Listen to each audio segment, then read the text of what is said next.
All right, so picture this. You're in Medina. There's a quiet, solemn funeral procession moving through the streets. And leading the way, none other than the Prophet Muhammad, peace be upon him, with his closest companions right there by his side.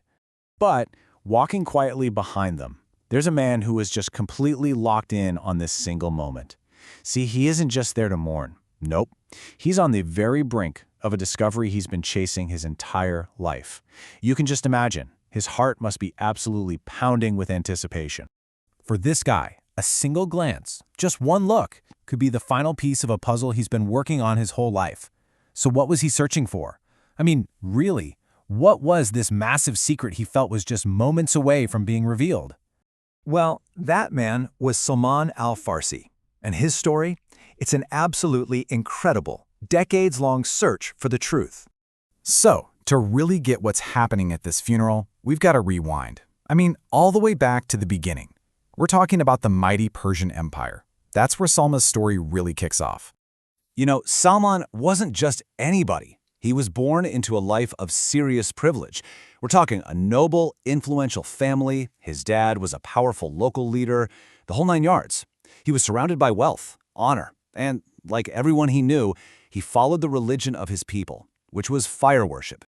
But here's the thing. Even with all that status and comfort, something just wasn't sitting right with him. There was this question that just kept nagging at him. Then one day, he happens to walk past a church, and he's completely captivated by the prayers he hears inside. The sincerity, the humility, the peace. It was unlike anything he'd ever seen before. And right then and there, he basically turned his back on the sacred flames and started a brand new journey. And this new path, wow, it took him far from home. I mean, he traveled all over, through lands we now call Syria, Iraq, and Turkey. He was on a mission, seeking out knowledge from these sincere Christian scholars. And he was so dedicated that when one would pass away, he'd simply move on to find the next. Finally, as his very last teacher lay on his deathbed, he gave Salman this one last, absolutely crucial piece of the puzzle. He told him that the time of the final prophet was near, and he gave him 3 specific signs to look for. Okay, sign number 1. This prophet would migrate to a land of date palms. Number 2, he would accept gifts, but he would never, ever eat from charity. And number 3, the big one, a clear physical sign. Between his shoulders, he would have something called the seal of prophethood. So armed with this incredible prophecy, this roadmap to the truth, Salman leaves everything behind and heads straight for Arabia. He's so close, but just as he's nearing his destination, his journey takes an absolutely brutal and unexpected turn. I mean, think about it. After decades of travel and study, he joins this Arab caravan, thinking, this is it. I'm finally close.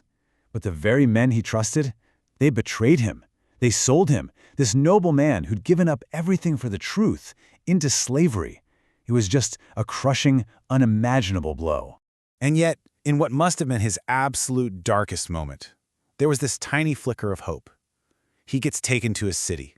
And what does he see? A city nestled between 2 mountains. A city just filled with date palms. This was it. This was Medina.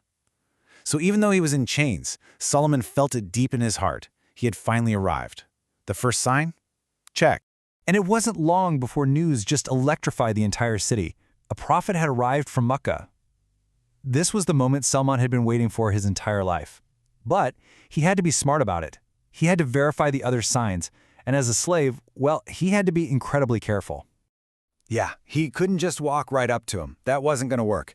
He had to be clever. So he comes up with this careful little plan to test the prophecy without making anyone suspicious. All right, here's what he did. First, he gathered up some food and he presented it to the prophet, saying, "This is charity." And what happened? The prophet shared it with his companions, but he didn't eat any himself. Boom! Test 1, passed. A few days later, Salman comes back with more food, but this time he says, "This is a gift." And this time, the prophet accepted it and ate. Test 2, passed. Amazing!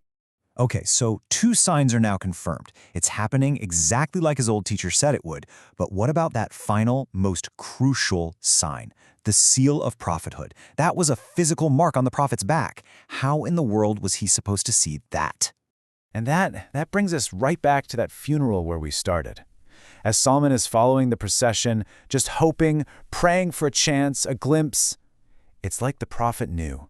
He understood exactly what Salman was looking for. He gently moved his cloak, and Salman saw it. The seal.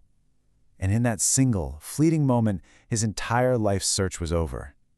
Tears just streamed down his face. The truth, it was finally complete. So finding the truth was the end of one massive journey, but it was really just the beginning of a whole new life. Salman was now a believer, right? But he was still a slave. So his next chapter, well, that was all about freedom and finding his new purpose. And get this, the price for his freedom was insane, totally impossible for one person. He had to plant 300 date palm trees and pay 40 ounces of gold. But his new community, his new brothers, they weren't having it. They refused to let him stay in chains. So the companions, all of them, came together.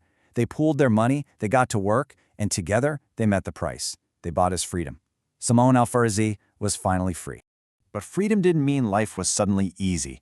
In fact, it brought brand new dangers. A massive enemy army, we're talking 10,000 soldiers, was marching on Medina. Their goal? To completely wipe out the city and this new community. So in this moment of incredible danger, Salman steps up. He draws on his Persian background and suggests something nobody in Arabia had ever heard of, a defensive trench. He said, let's dig a deep trench around the city. And you know what? It worked. It totally worked. The trench stopped that massive army dead in its tracks, and Medina was saved. And for this brilliant idea, the Prophet gave him the highest honor you could imagine, saying, Salman is from us, from my own household. Years go by, and Salman's life comes completely full circle. It's just amazing. During the time of the Caliph Umar, he was appointed the governor of Persia. Yeah, the very same land he had to flee from as a young man searching for the truth. Now, as governor, his salary was huge. But did he live a life of luxury? Not a chance. He lived so simply, and he gave his entire income away to the poor. His time as a ruler wasn't about the power he had.